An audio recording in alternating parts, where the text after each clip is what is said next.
¿Cómo están? Muy buena tarde. Hoy 24 de abril del año de la pandemia del 2020. Haciendo correcciones, estamos en la clase número 20, ya 20 sesiones, eh, 20 sesiones de este acompañamiento que me han estado haciendo sobre la historia del pensamiento criminológico, la construcción del proceso penal, su naturaleza política y la indagación como método de control social, como método de dominación. Gracias ya llegar a 20. Ojalá podamos tener muchas en otras condiciones, desde luego, ¿verdad? Pero mientras, despreocúpense, aquí vamos a estar haciendo las transmisiones sobre esos temas tan interesantes del ámbito penal. Desde luego que la finalidad, aparte de poder tener este espacio de charla, de retribución, de compartir anécdotas y todo ello, quiero que tengamos un análisis muy crítico de la justicia penal, del sistema penal en sí. No va a evitar que esta visión crítica amplia nos lleve a entrar mucho más adelante, desde luego, a los esquemas propios del sistema acusatorio, sus etapas, pruebas, estrategias, etc. Los criterios del Poder Judicial en particular, sí, llegaremos allá, pero como les he venido diciendo, eh, soy un convencido de que quien no conoce su historia está condenado a repetirla. Y quien no hace de la filosofía su método de pensamiento, va a quedarse ahí a mitad de una audiencia. Bueno, hecho el anterior comentario, reiterando que estamos en la sesión número 20, porque luego me equivoco poniendo los números en el Face, que no sé si aparezcan o no, pero vamos a seguir en este análisis del siglo XVIII, el siglo XVIII, y estamos en Europa, y creo que hoy nos vamos a seguir quedando en Europa, porque hay una gran cantidad de información. Trataré de ser muy concreto, muy puntual en algunos temas que y me interesa que los tengan en consideración. Les platicaba ayer sobre esta concepción del penalismo, lo que le han llamado el que tiene que ver con obras que se van a presentar eh, en Europa relacionadas con el ámbito penal. Les platiqué en una anterior sobre el libro de Montesquieu, El espíritu de las leyes, cómo desde ese momento ya se está vislumbrando una crítica a las leyes penales, al enjuiciamiento penal, por ejemplo. Y déjenme decirles, estimadas y estimados videoespectadores, que nada más en el siglo XVIII hubieron o existieron más de 50 autores en el ámbito penal. Más de austriacos, franceses, italianos, germanos o prusianos, austrohúngaros, españoles, portugueses, ingleses. Es decir, el campo de conocimiento sobre el ámbito penal del siglo XVIII es amplísimo. Por algunas circunstancias quizá didácticas, se nos había querido someter solamente a un libro, ¿no? El de los delitos y de las penas, que hoy lo vamos a revisar. Pero se los dejo en esta perspectiva porque son, son muchos los autores, las obras que se dieron. Reiterarles que el movimiento de la ilustración, sí va a tomar al ámbito penal como un eje. A veces se piensa y no sin justificada razón, que los movimientos sociales están imbuidos por cuestiones sociales, económicas o políticas. Es cierto, no falta razón en ello, pero lo que en ocasiones se llega a omitir es que en medio de estas crisis sociales, económicas y políticas, el poder punitivo, entendido como esa facultad de castigar a la sociedad, es ahí en esas crisis donde alcanza su mayor expansión. Por eso es importante atender a la naturaleza política del proceso penal. El proceso penal no busca el esclarecimiento de los hechos, busca la constatación del poder del Estado, más allá de una dialéctica hegeliana, que todavía ni llegamos a Hegel, pero eso es lo que busca. Por eso el proceso penal es selectivo. Por eso el proceso penal hace que un Estado se achique ante grandes problemas y se engrandezca con los pequeños. Pero esto no es solamente propio de la Europa meridional y central, esto va a ocurrir prácticamente en todo el mundo del occidente, donde el proceso penal, el poder punitivo, va a estar siempre englobando a las crisis económicas, sociales y políticas. Y esto se los comento porque en el caso de Francia vamos a tener en Diderot, en D'Alembert, dos personajes que en la mitad del siglo XVIII, estando ellos conscientes de que durante la Edad Media hubo un pensamiento muy vinculado a una deidad, a un pensamiento religioso,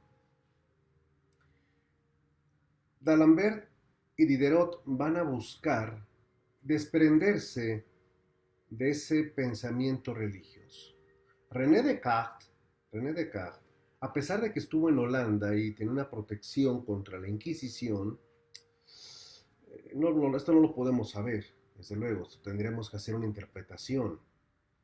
Pero aun cuando René Descartes, cogito ergo sum, pienso luego existo, um, y cuando él habla del conocimiento innato, hace una afirmación que puede ser una contradicción, respetuosamente a distancia, desde luego, respetuosamente a distancia, porque pareciera que utiliza la estructura argumentativa de Santo Tomás de Aquino en la Suma Teológica cuando dice, Dios existe porque en mi ser tengo la perfección aunque yo soy imperfecto. Soy imperfecto, para que me hayan colocado la idea de la perfección tuvo que ser un ente que sea perfecto y el único ente perfecto es Dios. Eso es lo que dice René Descartes. Y obviamente puede parecer, bueno, de hecho se interpreta como una contradicción con el discurso del método, por esta invocación teológica. Entonces, los autores que van a proseguir a René Descartes, que es el fundador de la filosofía idealista, al que después se va a sumar Kant, por ejemplo, y de Kant pues, vamos a necesitar cuando menos una hora, cuando menos, digo, trataré de ser de Kant, pero de los que les Descartes seguían todavía con la idea divina. Y la idea divina es una idea que molesta en Europa, es una idea que incomoda por las siguientes razones. Incomoda una guerra constante entre protestantes, luteranos y cristianos. Son guerras constantes entre reinos. a la propia Francia. Recordemos lo que les platiqué de Catalina de Medici, la noche de San Juan, las peleas que se dan en Italia, en Inglaterra. Eh, entonces hay una molestia con el tema de la divinidad y máxime porque los monarcas siguen aferrados al tema de que ellos devienen de Dios, de que Dios puso su bastón o su mano en su hombro y les dijo, tú eres el elegido. Y de ahí toda su descendencia. Entonces, la idea de la divinidad ya es una idea incómoda, es una idea que sigue campeando en las grandes concentraciones de población. Y la lectura de Rousseau, la lectura de Montesquieu, eh, las lecturas de Francis Bacon, entre otros, van a empujar a D'Alembert y a Diderot a escribir una enciclopedia como tal, para explicar el conocimiento, para decir qué es casa, qué es razón. Entonces es una obra impresionante entre la que colaboran, entre muchos otros, desde luego, Voltaire, Rousseau, eh, y una gran cantidad de pensadores. Es una obra necesaria, es una obra de lectura necesaria. Fue saliendo por tomos, ¿ok? Y cuando sale la enciclopedia, por allá de 1748, 49, discúlpenme la imprecisión tal vez de los años, pero es más o menos por ahí, cuando sale esa obra, obviamente está en francés, ¿verdad?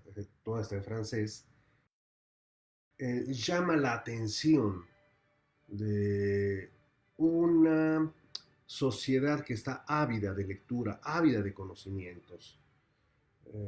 Una sociedad donde John Locke en Inglaterra ha puesto en predicamento el absolutismo y que aboga por la libertad. Entonces, en el caso de lo que es Europa, la obra se lee de manera muy dinámica y va a generar dos bandos, como siempre suele suceder, los que están a favor de las monarquías, de la divinidad, y los que están en contra de este sistema. Bueno, D'Alembert va a terminar detenido, desafortunadamente. 4 privado de la libertad.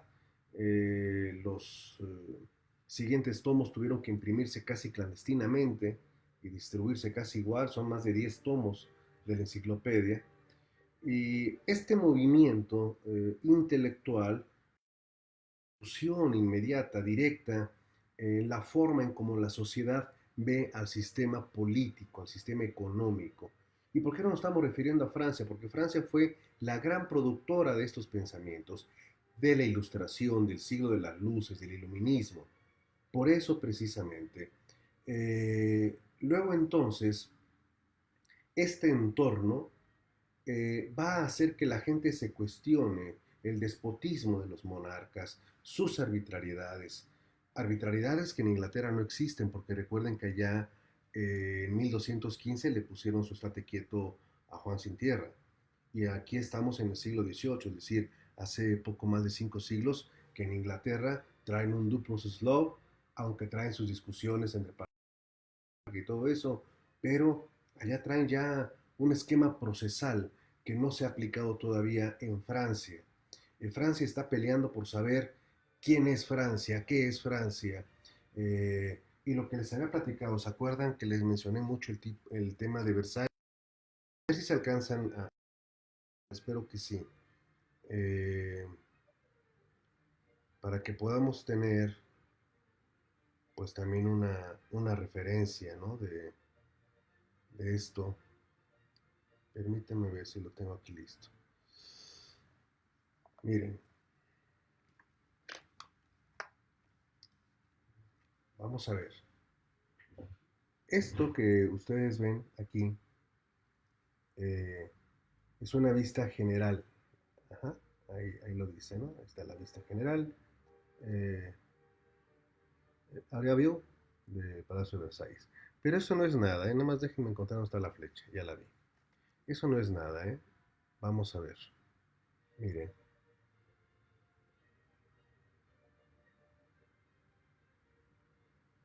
Vean nada más la majestuosidad de los jardines. Vean eso. Vean la extensión que eso implica. Miren por dentro. Esta es la Galería de los Espejos.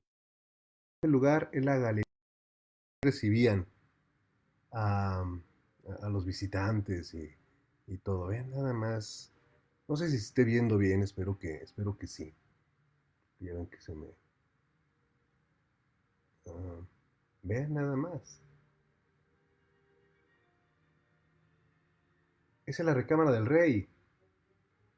Vamos a ver la recámara de la reina. Miren nada más. Oro, ¿eh? No crean que es pintura, es oro. Eso era lo versallesco. Vean. Eso es Versalles.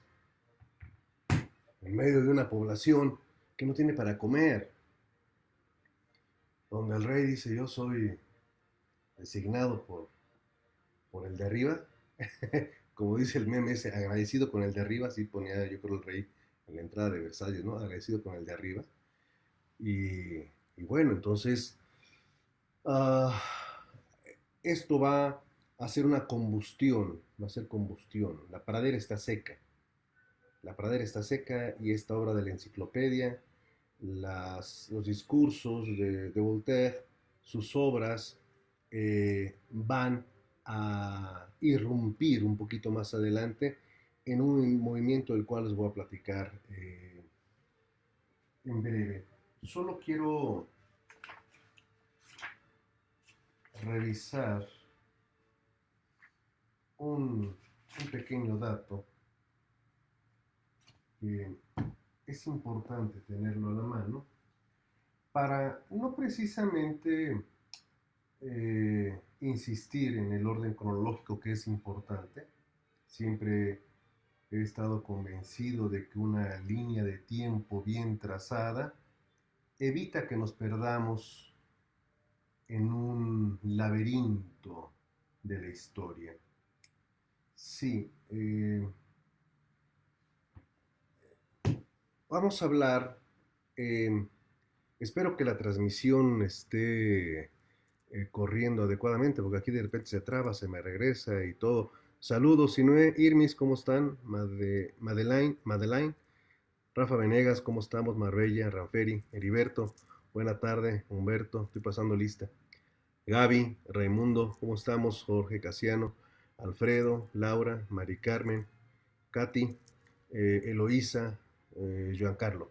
Bueno, entonces, esta obra del impacta, ¿ok? Se convierte así en una especie de tonel de gasolina que empieza a vaciar gota por gota en la pradera seca de la Francia del siglo XVIII.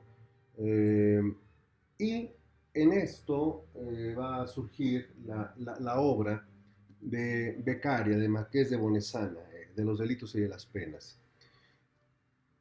El propio Beccaria reconoce en la obra el aporte de Montesquieu. Hay que leer a Montesquieu primero, siempre lo insisto. Si leemos a Montesquieu veremos ya que todo lo demás son repeticiones de lo que él expuso. Y los pensamientos de Voltaire, los pensamientos de Montesquieu están aquí resumidos en este libro. Quienes leen nada más de los delitos y de las penas van a decir, oh, wow, qué innovador, qué importante. No, no, no, es una especie de, dicho con todo respeto, ¿verdad? Es una compilación de esas ideas. ¿Trae algunas notas interesantes? Sí, ahorita las vamos a platicar, esas notas interesantes. Eh, y hay uno en concreto, partecitas que les voy a compartir, así como las gotitas de combustible de la enciclopedia. Dice, en todo delito Debe hacerse por el juez un silogismo perfecto. Pondráse como mayor la ley general, por menor la acción, conforme o no con la ley, de que se inferirá por consecuencia la libertad o la pena. Cuando el juez por fuerza o voluntad quiere hacer más de un silogismo, se abre la puerta a la incertidumbre. Recordemos que René Descartes criticó al silogismo porque el silogismo no lleva al conocimiento, solo sirve para explicar. Solo sirve para explicar. Premisa mayor, premisa menor, conclusión. Bien, pero en una ecuación mental sirve para saber si lo que dice la ley y lo que dice la acción tienen conexión. Si tienen conexión, luego entonces habrá lugar a la aplicación de la sanción que la ley establece. Pero aquí en este apartado, aunque el autor o autores de los delitos y de las penas no refutan el tema cartesiano, ni tampoco hacen alguna alocución a la teoría del conocimiento en la obra sobre el entendimiento humano de John Locke, sí dicen que si el juez realiza un silogismo adicional, puede caer en la incertidumbre, desde luego la arbitrariedad. Eh, Hay valoración de pruebas en los tribunales franceses. Hay que decirlo que desde siglos antes el juez trataba de valorar los señalamientos, las pruebas que se le daban. Las 7 partidas en España lo establece de manera puntual, aunque no con una meticulosidad como se exige hoy en día, desde luego. Eh, lo que dice la ley, lo que dice la acción y el resultado, en ocasiones llega a que los jueces de aquella época sean invadidos por el síndrome de Procusto. Recuerdan que les platiqué de Procusto, un dios griego que, bueno, un semidios griego que está esperando a todos los viajeros y les ofrece una cama para que se acuesten y que si están más grandes que la cama, les corta las partes que sobren. Y si están más pequeños que la cama, los estira para que queden. Cuando se habla del síndrome de Procusto en la actuación de la justicia penal expresada por los jueces, queremos decir que en ocasiones la autoridad judicial ha hecho una labor de interpretación cuasi legislativa para que el tipo penal quepa en los hechos que se le están proponiendo o que está interpretando los hechos de una forma incorrecta con tal de llenar el tipo penal que le está proponiendo la fiscalía. Esto es el síndrome de Procusto. Entonces, imagínense cuando lleguemos a hablar de los jueces, cuando lleguemos a hablar de la ideología judicial. ¿Existe una ideología judicial? El juez penal con el que usted acaba de llevar su última audiencia es kantiano, neocantiano, de Luc, hegeliano o es de la deconstrucción de Derrida. Bueno, mucho de ello, pero regresemos aquí a los delitos y a las penas. Nos está diciendo Beccaria que los jueces tienen que seguirse por un silogismo y lo está diciendo con la finalidad de que se eviten arbitrariedades, porque los jueces no se están caracterizando en Francia por hacer un análisis de la... Está acusado de tal, vámonos, se acabó. Eh, las penas son de muerte, las penas son de muerte, la mayoría. Ya lo vimos con Montesquieu, lo recordarán cuando hablamos de su obra El espíritu de las leyes. Dice el buen Beccaria que para evitar injusticias siempre van a ser necesarios testigos. Eh, es un punto considerable en toda buena legislación determinar exactamente la creencia de los testigos y pruebas del acusado. Cualquier hombre racional, esto es, que tenga una cierta conexión con sus propias ideas y cuyas sensaciones sean conformes a las de otros hombres, puede ser testigo. Híjole, este es un tema bien, bien delicado, bien delicado. No los quiero enredar, pero sí los quiero dejar pensando y reflexionando con lo siguiente. Una de las consideraciones que se manejan con John Locke en Inglaterra es lo que tiene que ver con la igualdad, la igualdad, la igualdad. Pero la igualdad expresada como una aspiración de modelo político de gobierno, igualdad, ¿correcto? Bien. Ahora, les preguntaría si estuviéramos en una sesión donde pudieran levantar la mano y todo. ¿Han escuchado hablar de la igualdad de las partes ahorita en nuestros procesos posmodernos? La igualdad, ¿qué es la igualdad? Las personas somos iguales, podemos quizás ser iguales en cuanto a ejercicio de derechos, pero no somos iguales en cuanto a la concepción de los hechos, que eso es muy distinto. Desgraciadamente, las visiones totalitarias, monárquicas, antiliberales, que han acompañado en gran parte la producción del pensamiento penal, llegaron a hablar de la existencia de un hombre medio, o el hombre de la banqueta. ¿Y quién es el hombre medio?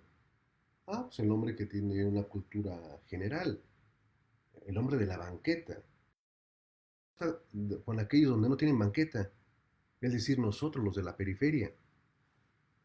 ¿Me voy explicando? Es decir, nosotros no vamos a tener la misma percepción de un hecho que la va a tener un científico, que la va a tener un noble o que la va a tener un siervo, porque cada mentalidad, cada forma de entendimiento está viciada por sus experiencias, por sus creencias, etcétera. De este tema tan interesante se los voy a volver a plantear cuando lleguemos a platicar de lo que el legislador en México quiso decir con máximas de la experiencia. ¿Correcto? Vamos a ver qué son las máximas de la experiencia. Las máximas de la experiencia, ¿de quién? De la defensa, del juzgador, y hablaremos del tema tan debatible como es la íntima convicción, etc, etc, etc. Pero bueno, ya no me emociono, déjame regresar aquí a lo que estábamos diciendo. Cualquiera hombre racional, esto es, que tenga una cierta conexión en sus propias ideas, una cierta conexión, o sea, que no sea tan baba, o sea, que sea medio babas o no tan babas, o sea, que tenga una cierta conexión, no necesariamente completa conexión con sus ideas, y cuyas sensaciones sean conformes a las de los otros hombres, puede ser testigo. El tema de sensaciones es un tema que va a poner Descartes, que va a desarrollar Kant precisamente como forma de entendimiento. Pero vean lo que está diciendo César de Bonesana, porque pudiera ser una frase tan sencilla que la dejamos pasar. No, vean lo que está diciendo. Con cierta conexión en sus propias ideas y cuyas sensaciones sean conformes a la de los otros hombres. Díganme ustedes cómo vamos a comprobar que la sensación de un hombre es conforme a la de otros hombres. ¿Cuántos? ¿5? ¿10? ¿20? ¿100? ¿O sensación sea conforme a la sensación del fiscal o conforme a la sensación del juez? ¿Ok? Piensa de género. La persona que tuvo la sensación es un varón que tiene una sensación machista y a lo mejor el juez también. Entonces, no, no, no, claro, estoy de acuerdo con esa sensación, con esa percepción. Esto va mucho más allá porque tiene que ver precisamente con el tema de evaluación de la prueba. Aquí lo que nos está diciendo Beccaria, obviamente estamos en el siglo XVIII, pero lo que le está diciendo es una persona que medio le entienda, que medio le ruede la ardilla y que tenga las sensaciones que tengamos los demás. Uf, qué complicado es eso, porque ¿cómo vamos a acreditar que tenían las sensaciones de los demás? La filosofía es para eso, es para revelarse, para debatir, para discutir, para criticar, para decir, a ver, ¿por qué dice eso? ¿Cómo se comprende?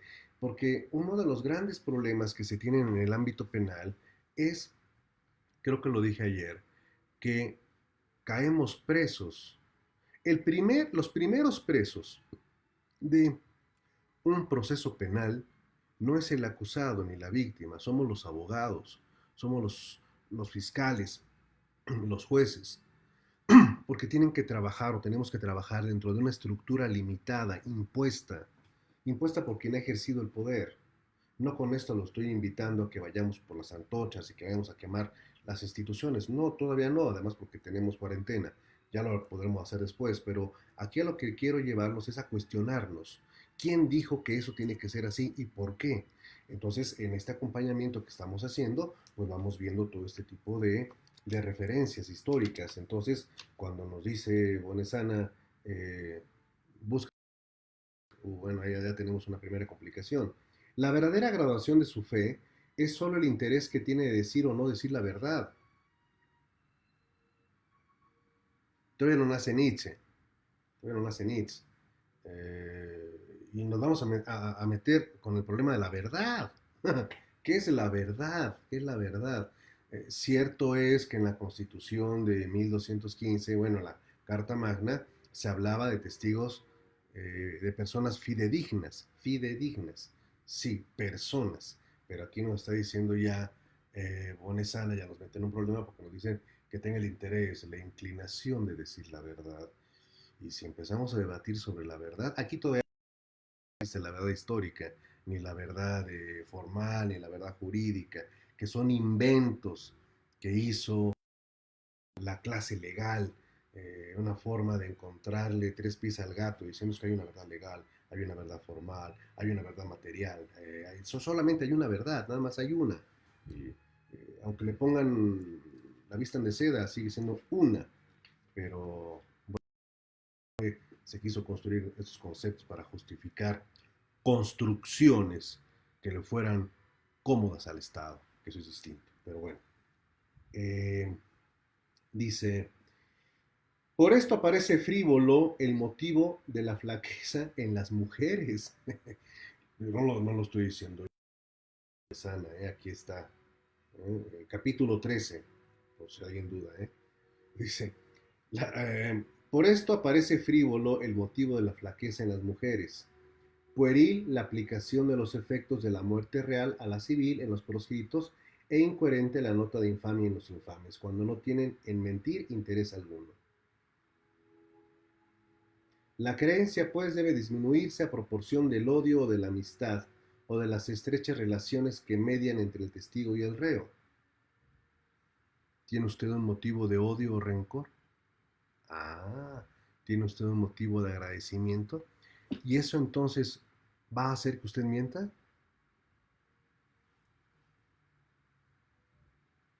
¿Se acuerdan? Digo, ustedes, muchos de ustedes están muy jóvenes, eran pollitos, no habían nacido, andaban todavía de nube en nube brincando como angelitos, tocando en la con su arpita. Cuando nos tocaba a nosotros andar litigando en el sistema tradicional, y llegábamos a una audiencia y empezaba lo de la tacha de testigos. Había una tesis, no hay tacha de testigos en la materia penal, pero de cualquier manera se tiene que valorar su cercanía con la persona con la que depone. Y siempre el Ministerio Público que preguntaba, ¿tiene un motivo? ¿Lo conoce? ¿Sí? ¿Tiene usted interés en el caso? ¿Sí? ¿Quiere que salga favorecido? ¿Por qué lo conoce? ¿Su amigo, su novio, su esposo, su amante, concubino, etc.? Y ahí iban a machacar sobre eso.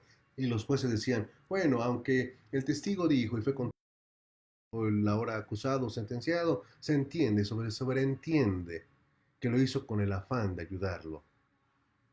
Se sobreentiende. Bueno, digo, no creo que haya por aquí gente de mi generación ya, pero así se las gastaban. Eh, Unas otras historias.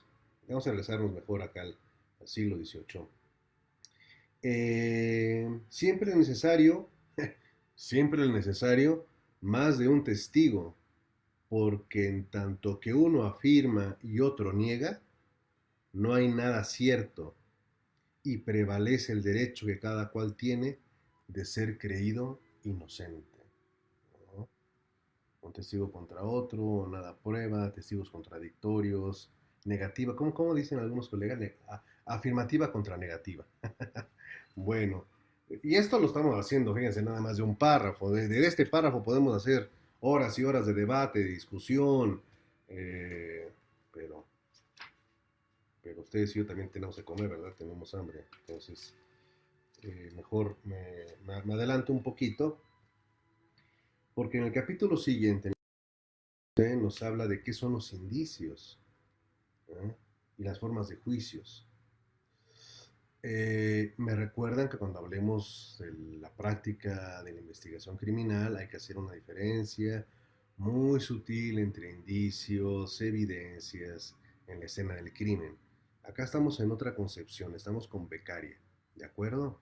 Estamos hablando de lo que tiene que ver con indicios. ¿Y qué nos dice sobre los indicios? Dice, hay un teorema general muy útil para calcular la certidumbre de un hecho. Por ejemplo, la fuerza de los indicios de un acusado. Cuando las pruebas del hecho son dependientes la una de la otra, esto es, cuando los indicios no se prueban sino entre sí mismos, cuantos mayores pruebas se traen, tanto menor es la probabilidad de él, porque los accidentes que harían faltar las pruebas antecedentes hacen faltar las consiguientes. ¿Qué está haciendo Becaria en esto? Está acudiendo a la lógica, está acudiendo a un tema cartesiano de cómo se tendrían que comprobar los hechos encadenantes, desencadenantes, la causa de lo causado. No puedo asegurar que haya leído a David Hume, no estoy seguro de ello, pero este capítulo del tema de las pruebas, de los indicios, es muy interesante. Se los recomiendo, sobre todo a quienes realizan funciones jurisdiccionales, porque aquí vienen algunas consideraciones que les pueden permitir hacer desarrollos teóricos sobre este particular. Quiero hacer un comercial, por cierto. Eh, déjame. Dije, donde me hayan volado un libro. Porque ya vengo preparado, miren. Por si me hubieran. Miren lo que tengo aquí, esta maravilla. Ojalá que se pueda ver. Uf, yo creo que lo estoy tapando la luz, por eso no se puede ver. A ver. Ah, ahí está.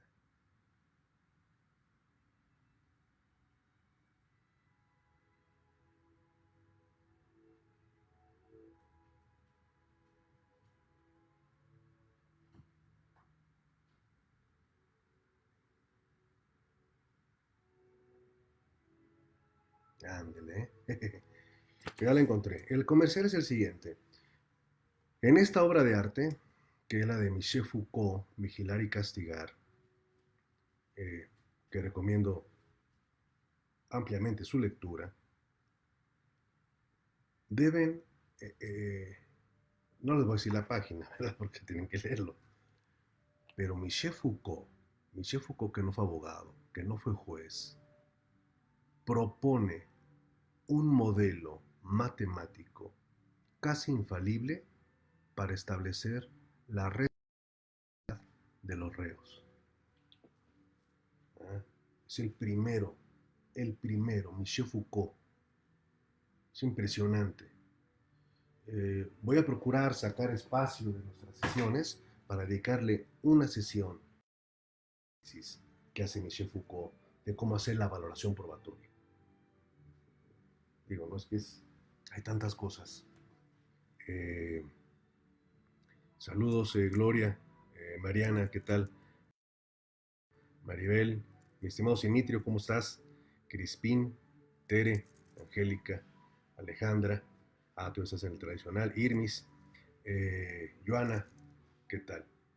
Eh, bueno, entonces estábamos en esto de los juicios y ahorita que vi aquí a mi buen amigo que me pasó a saludar, el maestro Simitrio, que es el rey del contrainterrogatorio, déjenme decirles que en el capítulo 38, del libro, viene, se intitula Interrogaciones sugestivas y disposiciones. En esta parte, en el libro de los delitos y de las penas, César de Bonesana nos habla desde la formación de leyes, interpretación de leyes, cómo deben ser las penas, que es como lo dijo Montesquieu, literal, no hay nada nuevo, pero aquí entra un poco al foro, es decir, entra un poco a la praxis procesal. Por esa razón le llama la atención el tema de pruebas, ¿correcto? Y cuando le digo le llama o les llama la atención el tema de pruebas, porque se sabe que fue un grupo de jóvenes autodenominado la Academia de los Puños quienes escribieron esta obra, la cual el Marqués de Buenassana le puso su nombre. No dudo que la haya escrito también, eso no está fuera de duda, pero por el tipo, por las más que hay, es evidente que en este trabajo también participaron jueces o cuando menos letrados con experiencia en la práctica procesal penal. Lo digo por lo siguiente. Dice en esta parte la obra, nuestras leyes reprueban en el proceso las interrogaciones que se llaman sugestivas. Ándele. Esto es, según los doctores, que en las circunstancias de un delito preguntan de la especie debiendo preguntar del género. Quiere decir, aquellas interrogaciones que, teniendo una inmediata conexión con él, sugieren al reo una respuesta inmediata. Las interrogaciones, según los criminalistas, deben, por decirlo así, abrazar y rodear el hecho espiralmente, pero nunca dirigirse a él por línea recta. Los motivos de este método son o por no sugerir al reo una respuesta que lo libre de acusación, o acaso porque aparece contra la misma naturaleza que un reo se acuse por sí inmediatamente.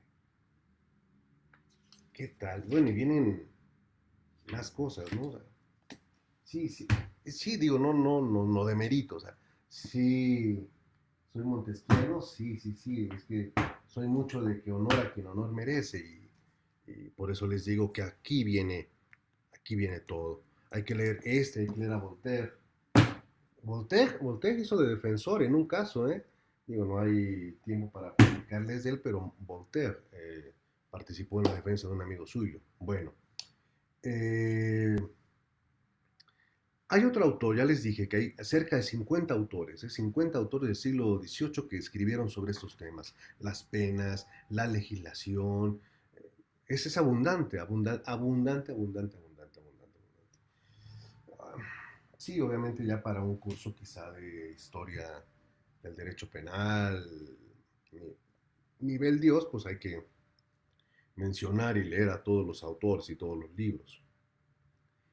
Pero en el caso de España, y digo España porque recordemos que el siglo XVIII México era una colonia, un apéndice del imperio español, de la corona española, y en Tlaxcala nació un joven que se fue a vivir ¿A dónde llegó primero este men?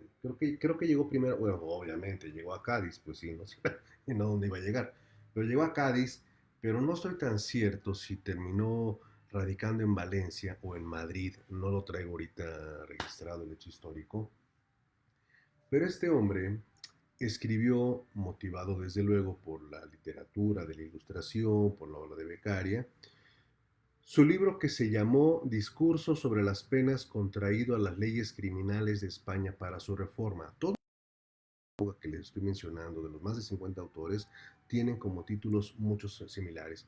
Discurso sobre las penas, Tratado sobre las penas, Reflexiones sobre las penas, Propuestas sobre las penas. ¿Okay? No vamos a encontrar un libro que se llame Teoría del Delito, la dogmática jurídico-penal desde el funcionalismo, analizado a la luz de Niklas Luhmann. No. Todo lo que tiene que ver con el ámbito penal es relacionado con las penas, con el castigo, reflexiones, consideraciones, disertación. Y este caballero que hoy les voy a platicar escribió este libro que no sé por qué carambas es tan complicado de conseguirse, pero por ahí en la lo logra tener, y bueno que lo pueda compartir. Les leo unos cachitos nada más para que vean, porque, bueno, esperen, ahorita les digo por qué me interesa mucho. Miren, dice, un hombre a quien para corregirle se le cortó un pie o una mano, porque acuérdense que estaban las penas que propuso aquí el Bronco, ¿no? De que si robas, te mocho las manos. ¿De qué utilidad podrá ser en la República esta pena cruel que solo sirve para hacer deformes a los hombres en vez de corregir al delincuente? que es el fin principal de las penas, corregir al delincuente. Le pone en términos de que se haga peor, pues privándole de los miembros de la naturaleza, que la naturaleza le dio como necesarios a los racionales para ganarse honestamente la vida, le obliga cuando menos a vivir ocioso en la sociedad como gravamen de los demás y tal vez a valerse de medios ilícitos y torpes para subsistir. Pues claro, si te mocho las manos, ¿por qué robas a hacer? ¿Verdad? Va a hacer el puñitos, no, pues ya no. Bueno, la pena de galeras y de las minas del azogue, ya que platicamos, ¿se acuerdan? De que eran las penas de galeras. Y de las minas del azogue es porque el azogue era muy necesario conseguirlo en España. Necesarísimo. Entonces agarraban a los reos y órale, a escarbarle, a escarbarle, a escarbarle hasta encontrar. Bueno, que antes estaban en uso, se han abolido enteramente y solo han quedado las de presidio, arsenales y trabajos públicos. La experiencia acredita todos los días que todos los más que van a presidios y arsenales vuelven peores y algunos enteramente incorregibles. Esta es una indispensable necesidad que hay de casas de corrección en las cuales se establezcan trabajos y castigos proporcionados a los delitos y delincuentes, pues siendo estos muchos, son muy pocos los géneros que hay de penas, de donde proviene que éstas no se puedan proporcionar debidamente a los delitos, de suerte que no sean mayores ni menores de lo que corresponde como es preciso para que no sean inútiles ni perjudiciales. En España y en Francia, hay que decirlo, las penas eran draconianas, draconianas. ¿Se acuerdan de Dracón? ¿Se acuerdan que les platiqué de Dracón? Pues todo se castigaba con la pena de muerte. Es decir, no había de dónde escoger, no había mucho surtido rico de las penas. O eran azotes, o era decapitación, o era destierro, ajá, o las galeras, dependiendo de lo que se requiriese en esos momentos. Entonces, aquí el autor, Manuel de Lardizábal Uribe, dice, oigan, pues hay que tener más penas, hay que ser proporcionales, como lo dijo Montesquieu. Exactamente. Um, dice,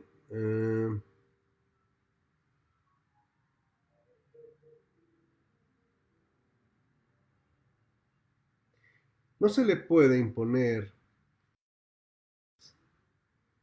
a todo género de delitos siendo extremas, porque son más los malos efectos que causan que los resultados que buscan prevenir. Dice,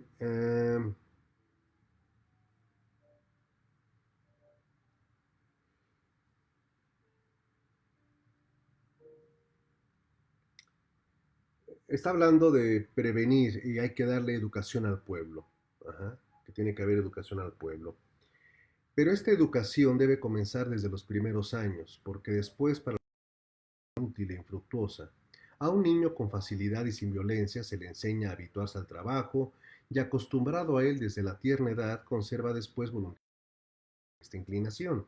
Pero el que pasó la niñez y por consiguiente la juventud en la ociosidad, la holgazanería, es moralmente imposible que se aplique a trabajar y no teniendo con qué subsistir, ¿qué va a hacer?